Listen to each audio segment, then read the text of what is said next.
दोस्तों, मिस्र का एक बिजनेसमैन था। उसकी उम्र 50 साल के लगभग थी। एक दिन उसको दिल में तकलीफ का एहसास हुआ और जब उसने काहिरा के सबसे बड़े हॉस्पिटल में अपना ट्रीटमेंट कराया तो उन्होंने मादरत करते हुए उससे यूरोप जाने का कहा।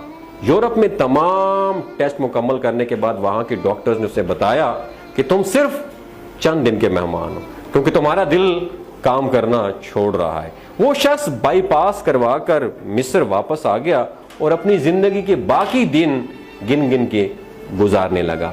एक दिन वो अपनी दुकान से गोश्त खरीद रहा था जब उसने देखा कि एक औरत कसाई के फेंके हुए चर्बी के टुकड़ों को जमा कर रही है। उस शख्स ने औरत से पूछा, तुम उसे क्यों जमा कर रही हो?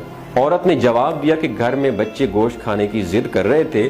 क्योंकि मेरा शौहर मर चुका है और कमाने का कोई सोर्स भी नहीं है, इसलिए मैंने बच्चों की जिद की बदौलत मजबूर होकर यह कदम उठाया है। उस फेंकी हुई चर्बी के साथ थोड़ा बहुत गोश्त भी आ जाता है, जिसे साफ करके मैं पका लूंगी और बच्चों को मैं खिला लूंगी। बिजनेसमैन की आंखों में आंसू आ गए। उसने सोचा, मेरी इतनी दौलत का मुझे क्या फायदा, मैं तो बस अब चंद दिन का मेहमान हूं।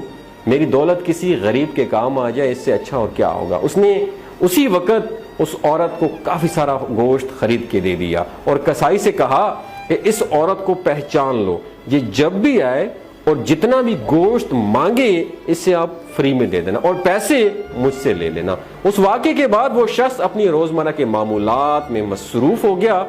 कुछ दिन उसे दिल में किसी तकलीफ का एहसास ना हुआ तो उसने काहिरा में मौजूद लेबोरेटरी में दोबारा टेस्ट कराया। तो डॉक्टरों ने बताया कि रिपोर्ट के मुताबिक आपके दिल में कोई मसला ही नहीं है, लेकिन तसल्ली के लिए आप दोबारा यूरोप में चेकअप करवाएं। वो शख्स दोबारा यूरोप गया और वहां टेस्ट कराए। रिपोर्ट्स के मुताबिक उसके दिल में कोई खराबी सिरे से थी ही नहीं। डॉक्टर हैरान रह गए और उससे पूछा कि आपने ऐसा क्या खाया कि आपकी बीमारी जड़ से खत्म हो गई। उसे वो गोश्त वाली बेवा याद आई और उसने मुस्कुरा के कहा, इलाज वहां से हुआ जिस पर तुम यकीन नहीं रखते। बेशक मेरे नबी सल्लल्लाहु अलैहि वसल्लम ने सच कहा था कि सदका हर बला को टालता है। दोस्तों, ये कहानी आप लोगों के साथ शेयर करने का बुनियादी मकसद यही है कि सदका वाकई हर बला को टालता है। सदके के सामने साइंस भी बेबस हो जाती है।